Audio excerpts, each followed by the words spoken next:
Welcome to Wine Plus AI. We're your hosts and wine lovers, Adrie and Seyna.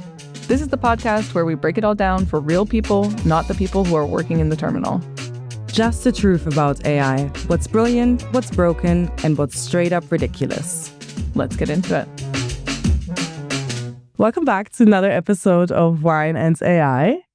First things first, of course, I'm going to introduce our wine of the week, which is a quite exciting one. It fits well to the theme that we chose today. So the wine is Il Bruto and the Beast. And what is this wine about? This wine is basically all about tension, brute strength on one side, wild beast on the other. And that brings us to our topic of the day, because basically that's the same as creativity in the AI era too. Sometimes you get the brilliance and sometimes you get the chaos, but the tension really is what makes it exciting. AI can be brute force content, but does it actually capture the beastly spark of real creativity? Okay. Yeah. Well, cheers. Cheers. Let's dive in. When discussing this episode, there was a really killer example. And I think it was the first time you heard about it, right? I told you. All right. So Tilly Norwood, she's the hottest thing in Hollywood right now. She is an AI-generated actress. There are about a bajillion podcasts already out there about her. I don't need to dive too much into it, but I do think that she is kind of a spark for this debate around AI creativity, because of course the SAG-AFTRA, which is the union for actors in the US, basically have had a massive outcry against her, basically saying, yeah, this is she's been trained on human performances without permission or compensation to those actors. It's exploitative, and basically creativity, I quote, creativity is and should remain human-centered. So that is the essence of our discussion today, about all of these AI-generated people, but also about AI-generated art and creativity, rather than as kind of a power to your creativity. I think that's what we're seeing quite a lot of. I've been doing some experimenting today, even with AI avatars, and it is scary. Definitely scary. Yeah, I think scary is the best way to describe it. When we were first talking about her specifically, I kind of also went into a bit of a rabbit hole on the use of AI, especially in film. And it is, on one hand, really impressive what is possible in the world now and what is possible with technology. But I think scary is really the best way to describe it, because it makes it also so hard to actually differentiate between what's real and what isn't. And I think that raises the question of, deep fakes. Does it matter if it's real or if it isn't? What's your take on that? Yeah, so I think that came up today because Sora 2 just released, which is also, it frustrates me a lot because Sora 2, we're based in the Netherlands. It's not going to be released here for a while, so I won't be able to use that.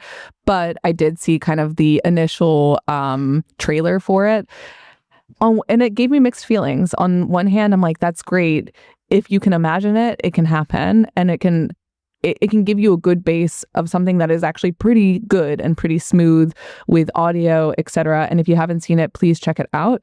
But on the other hand, it's like your imagination literally is the limit. So it's basically opened the door and democratized creativity for people who are unskilled, let's just say. So for me in particular, I'm not a designer, I'm not a videographer, but all of a sudden I could make, hypothetically, this is a caveat, I've not yet tested it, I could make a feature-length film based off of whatever I imagine. So it has to have this kind of, skill is no longer the differentiator here. Yeah, I think that's a good point. I think the question that raises for me, if you look at the Tilly example specifically, would you then classify her as a piece of creative work or as a human replacement? Because I think that's kind of where the difficulty lies in this. Okay. I have you saw my disgusted face. Listeners won't. But on one hand, I'm like, yeah, that is disgusting. I think it's weird that they created basically a hot chick number one. That's the first thing that they start with, a hot chick, which is just like, that's our civilization in general. We're a podcast with two women here, so I think we can say that. And on the other hand, I'm like, well, everybody else's job is being threatened to be replaced. Why not actors as well? They will also experience the same. It's just as horrendous as it is when you in marketing are being saying, basically somebody's saying like, yeah, you're going to be replaced by AI eventually, or you're a designer and you're going to be replaced by AI. Yeah, now physical acting can also be replaced. Yeah, I don't know. It makes me mixed feelings. Yeah, I would challenge your take on physical acting can also be replaced, because I think with the AI art, let's call her that, or the AI machine, I think the one thing that it can never replace is actually the authenticity and the depth. And I think that's kind of the sad part about it, is that there is so much hype also around doing more creative things with AI, because to me at least, art is always about the depth and that authenticity piece as well. So I find it kind of scary that a lot of people are on the, I'm going to call it hype train to things that don't have that. So I have 2 points about this. One is about the authenticity and the second is about the hype train. So the first about authenticity is, indeed, I think we like actors, specific actors in general, because they have a story around them. Yeah, you might watch a Jennifer Aniston film, not just because she's a great actress, but rather because you know her from Friends and because she has a bit of this gossip column behind her, a lot of stories behind her, and she has this personality, right? I'm not sure AI characters will necessarily deliver that. So the authenticity is not necessarily there. And a lot of what makes actors big is this industry in Hollywood that is, you know, basically coupling actors together, having them, you know, date Kim Kardashian, for example, or be in the cover of the Times Magazine or whatever it is, or Hello Today. Hello Today, is that a magazine? I think so, yeah. Okay. So, or maybe those are two different magazines. I think those are two different magazines. But I think a lot of what goes into making an actor or actress authentic is in the background as well, not just necessarily on their on-screen performances. And same with art in general. Yeah, and I think on the actor piece as well, yeah, you have the background layer of them and obviously how they live, what they do, but you also have the experiences they lived. Like, may that be, I don't know, a childhood struggle or actually having lived through breakups that they're also then representing on screen and representing those emotions. I don't see how AI is ever going to be able to portray feelings, because yes, of course, you can describe what to feel and how to kind of show those emotions. But I do feel like sometimes there's movies where you can really feel the emotions of the actors and also maybe due to, yeah, their personal experiences. And I think that's the kind of like layer of depth I don't see how that is possible with AI. So I think on this emotional and the skill level, so AI does have the skill to play Chopin, of course, but it doesn't have the emotion to play Chopin after a breakup, which makes it so beautiful. If you know that story, then you as a listener feel so much more connected. I think that's an important element to art in general. And then I think the other side, just circling back to my second point, which was this, on the other side of Tilly Norwood is this AI hype that everybody's jumping on and they're like either hard yes to Tilly Norwood or hard no, we don't want these things, or we definitely want to use more AI avatars, more AI actors, more AI creativity in general. I somehow feel, especially in the example of Tilly Norwood, I do feel that this is more of like jumping on to get more publicity so that everybody knows that this is something that people are talking about right now. And if you are a agency looking to represent actors and actresses, if you say yes or no, you're automatically somewhere mentioned in this headline. So you just want to have a say. And I don't necessarily think that it means any sort of commitment. I don't know if I think that's also the same with I don't think we see it yet in tech, that people are really making a stance on this. It's interesting that it's happening now with the kind of film industry. Yeah, I think it depends on the tech world. Like, I think there are a few cases where it's becoming more of a topic, especially in regards to designing products and having a human versus just fully AI designed products and what kind of experience that creates. But I do think that it's kind of on a very different level, because the product is something you use, right? So it's something you might connect with on a certain level, but it is usually more functional than anything. Whereas, of course, a person or a AI human is something where, given the industry of film, you want to have that personal connection with and are trying to actually relate to. So I think that's also a big reason why that's bigger or more hyped. And of course, given also what the industry is, that also makes sense. I think one argument I saw that was used quite a lot for Tilly was making actual production more accessible and more cost affordable. And I thought it was quite interesting because there were quite a lot of takes on this, but I'm very curious to hear your take on this. Okay, so I was thinking about this on the bike ride over. And on one hand, I was like, yeah, it's just lazy. It's just lazy. It's like, especially, well, in marketing, you have all these AI avatars, and I'm kind of like, it just is kind of lazy marketing. And I also feel the same sometimes. Like, if you are using Midjourney to create a motion or like a feature length film, then it feels kind of lazy, if you know what I mean. Like, you didn't go through all of the effort to do the production. You didn't, in marketing, you didn't find the person to be on camera. You didn't develop X, Y, or Z. And then I kind of caught myself thinking this way, and I was like, am I just passing on kind of pseudo generational trauma that I had to do this so that you now have to do this and we don't have to change the way we're working. You just have to work within the system. It's introducing a completely new and uncomfortable way of working. Is it lazier? Is it, yeah, I don't know. I did catch myself because I do want to be more open to these sort of things, but it does have to help us connect better. It does have to lead to a better end result. And I'm just not sure Tilly Norwood is going to lead us to a better end result. If you look at her, she is also so generic. And I think purposefully so. Again, she is just a hot chick. She's a hot chick. That's it. And I don't think she's adding anything to our actor portfolio that we have globally. Yeah, I think someone directly compared her to be the next Scarlett Johansson of oh my God. Of Hollywood. So I can totally see that point. How dare they? How dare they? Scarlett has a lot more than her. Definitely.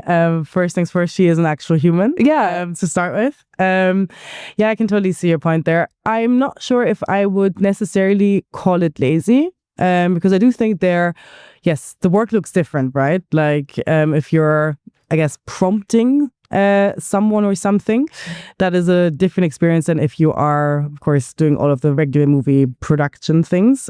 So I'm not sure if, lazy is what I would use, but I can see your point because I do think it does feel like taking a shortcut. Like I do think all the work that goes into actual like movie production and doing so successfully with also doing 50 takes of a scene or 200 takes of a scene is kind of what also makes a movie a movie. And to me at least, I would always rather have something that is a bit less amazing by the terms of whoever makes those terms, and see that on screen than have the perfectly AI generated movie that just exists and doesn't really give me that rawness that I'm looking for in like media at least. So I also had I was also testing a few AI avatars before coming here as well. And the technology that's out there is scary because, of course, you have people I say people, AI characters like Miss Norwood. But what I find problematic is you can give it an image of yourself and it will automatically start talking for you. And I think did you see what I posted on Slack? I did. Okay. So in this version of an AI avatar, which is me, based on me, it automatically made my face skinnier and definitely gave me veneers and made my lips way more full. So I looked like a health and wellness influencer rather than a real person, rather than me, which was like, I was quite taken aback by that because it means that it's been either trained or designed to look like that, which shows the, beauty standards, et cetera, et cetera. I don't need to go into this ad nauseum, but it's really crazy. And it made me feel bad because my husband, I showed this immediately to my husband and he was like, "Oh, you look really good there." And I was like, "How dare you?" How dare you? AI is just trained on something that is just too perfect or makes it too perfect. Yeah, and I think one really good point you also imply here is that AI and the models have bias, right? They have the bias of what our societal norm of beauty is, for example, and they will by default make those adjustments to, in this case, you and your non-existent usually veneers, and that were very bright, by the way. Yeah. I was like, should I get veneers? Maybe not in that color. No. But yeah, I think it is quite scary also when you think about if more AI and more AI generated people are being used in movies, for example, those models that are being used to generate them will be trained on each other at some point, which means you get I like to call it like AI beigeness. Yeah. I was just going to say that. Daniel beige, the same, but in AI. And you are going to get that as well. And then everything will start looking the same, feeling the same, and there is no actual newness or creativity in creating movies in this case. And then where is the joy in that also from a consumer perspective? No, I agree. And I think if I kind of expand that to creativity and not just the film industry and not just AI avatars, we kind of have less fuel to kind of fuel our creativity, that we don't see enough things that are completely different in a way that's relatable and very human and connected to a human story that's authentic, to develop something ourselves and to say, oh, that inspired me, that sparked this idea that I have about this one aspect of it. Instead, you're seeing all of the same AI beige. And I mean, if I look at I'm looking at like B2B marketing stuff on a daily basis, that's already very beige. So in this case, it might be like a net positive that it like kind of shakes things up and more people can do more things. But if I look at creativity in general, yeah, it's not a great outlook as it sits right now. Yeah, I would agree with that. And I think also, even though I think no matter what, AI art will be part of society to a certain extent in the coming years. And I think also in the film and also outside of the film industry, it will be relevant. I do think also one really important aspect there is that at the end of the day, it needs to be transparent. So people also see what they're being exposed to and understand that it is AI, and it needs to be ethical. And I think that's something that we haven't covered that much so far, but the ethical aspect of it is so vital and so concerning. Yeah, and it's just, again, we're in this like fast era of AI, and we don't stop to think like, should we do this? Like, is this a net good? Is this right for people? What's the impact on us and as society with it? Yeah, on a side note, I'm at an age where I have now more and more parent friends, and albeit these are friends who are new parents, they're not parents to children who are, maybe starting to consume online content. But I do always ask them what they think about these sort of topics and how they want to potentially, if they had a child of that age, how would they address it? And every single parent is like, I don't know.